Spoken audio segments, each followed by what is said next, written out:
Hello, welcome back. So this is part 3. So now we're going to assemble this one. Very easy, this one. We're literally going to score the very edge there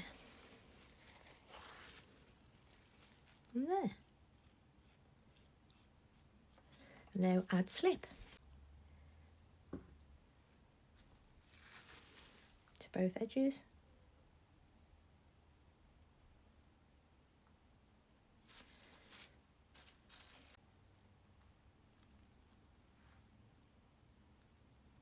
Draw it around.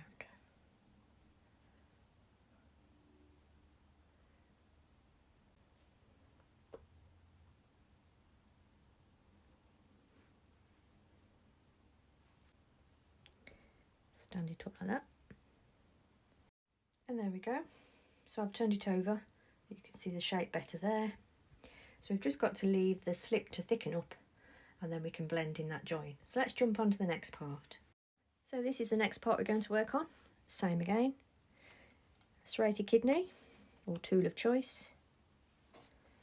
And we're just going to score the longest edge on both sides. That's 1. And that's 2. And now time to add some thick slip. I'm going to jump ahead to that part. And there we are, I've added thick slip on both sides. So start at the bottom and round it out. Pinch those two sides together. It's a bit messy. Bend that round. Pinch those two bits together.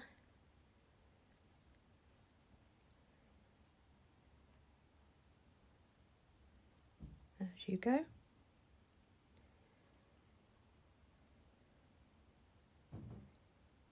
All the way to the top.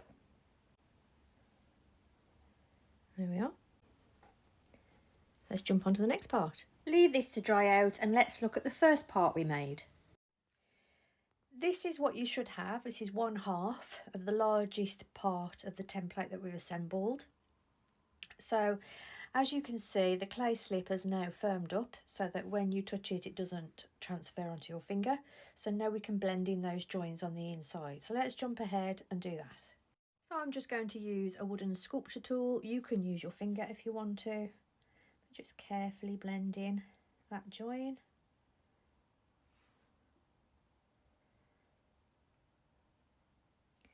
Like that. I'm going to do that to all the joins on the inside. So let's jump ahead to that and then I'll show you when I've done all of them. And there we are. So I've blended in all those joins on the inside now. So what I'm going to do now is turn it over and work on the outside. So let's jump to that section. So there we go, I've turned it over. Now I'm going to take the camera off the hanger so you can see. But you can see the joins there that need to be smoothed out. So I'm going to go ahead and do that.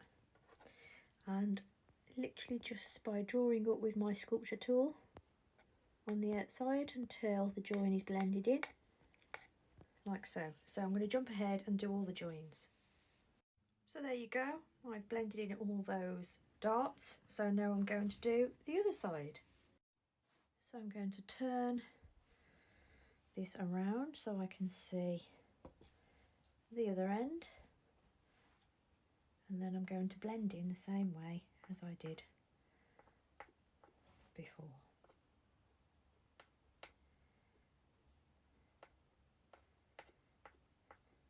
Like so. So let's jump to the next section. So we've smoothed out the joins on this one and now we're going to do the same with the second one. So let's jump ahead to that part. I've done these two parts now, blended all the joins, and I've made this out of a little bit of bubble wrap, but you can make it out of foam or material.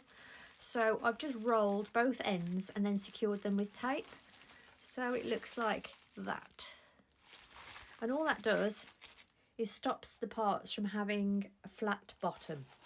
So I lifted it on and then pressed the surface just on the inside gently with either a damp brush or your fingers, and it rounds out the surface of the clay. So that's what we're aiming for, and then just leave that to dry or to firm up more, ready for us to slip these two parts together. The clay walls have now firmed up substantially, so we can slip these two together now. So literally same process as always, score the surface of the clay, and then we're going to add some slip. So this is the surface all the way around that we're going to score. So let's jump onto that section. So we're going to score that, and then add some slip.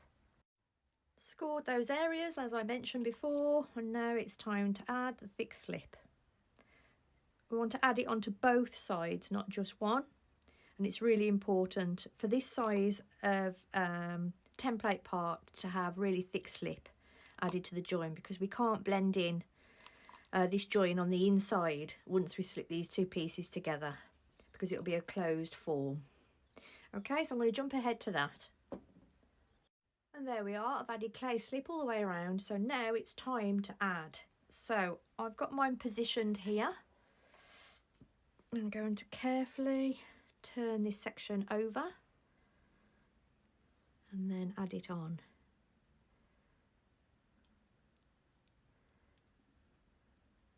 Can be a little bit fiddly, so I suggest that you put it on a turntable to do this so that you've got more control.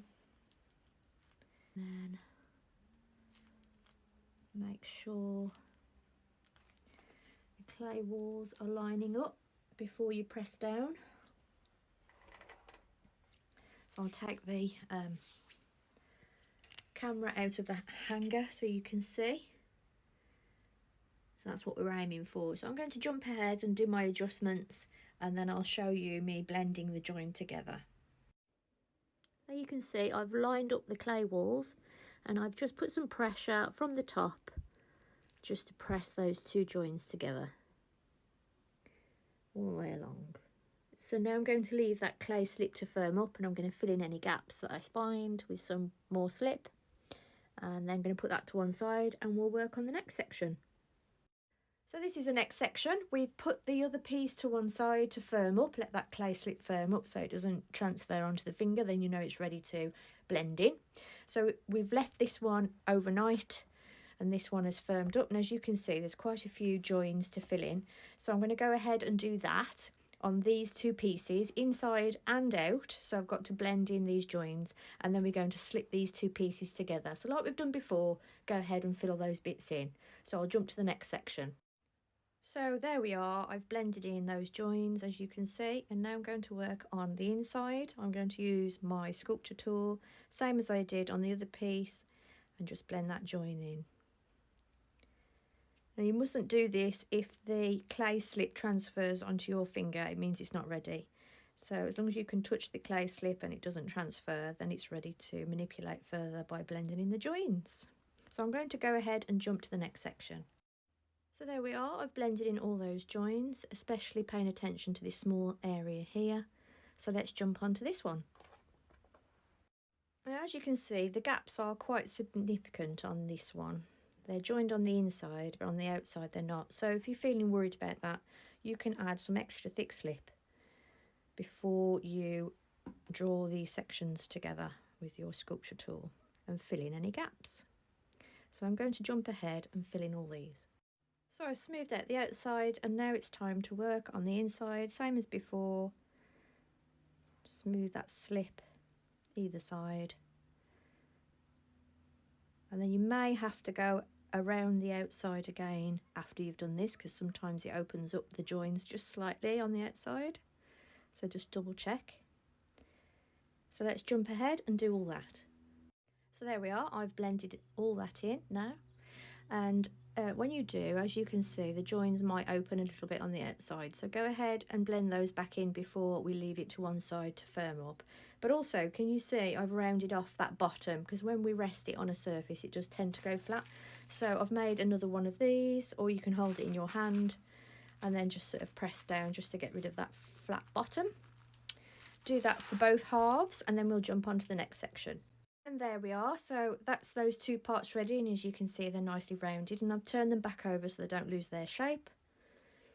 So I'm going to leave those to just firm up for about half an hour, and then we're going to slip them together. So let's jump to the next part.